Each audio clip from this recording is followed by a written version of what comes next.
1 Samuel chapter 24, it says this, "And it came to pass, when Saul was returned from following the Philistines, that it was told him, saying, Behold, David is in the wilderness of Ein Gedi." So this is where he is. Saul's pursuing him, even though he wants to kill him. He has his pride and hurt, and he's going after him.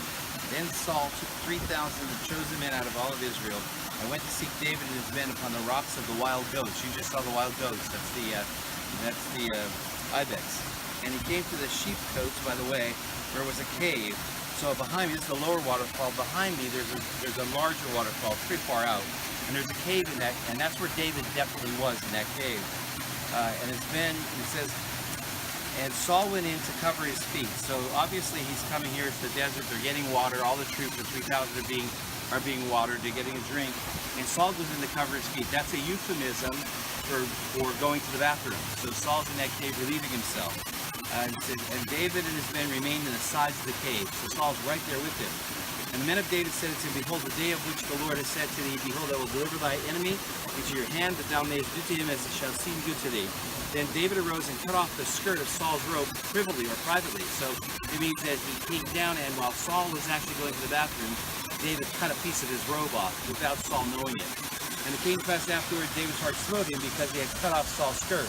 And he said unto his men, The Lord forbid that I should do this thing to my master, the Lord's anointed, to stretch forth my hand against him, seeing he is the anointed of the Lord. So remember when we were in Beth-Shan, I told you about David's lament over Saul dying, and I said he would not even touch his anointed. David's already anointed king of Israel. And so what's happened, can everybody hear me? Raise your hand if you can hear me. So what's happened is he's still doing that to his men. He's hiding out with 300 men in this cave. Saul's coming, pursuing him, came all the way down the wilderness to get him.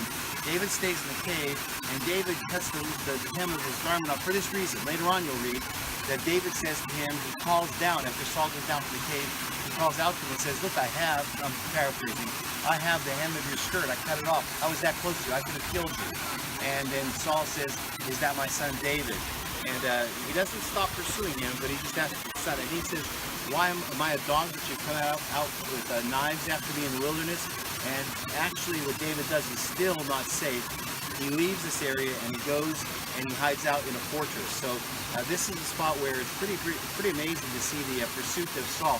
He takes 3,000 men all the way to Jerusalem and comes all the way down here, and David's hanging out with some of his mighty men. So this is the caves of En Gedi, where David was.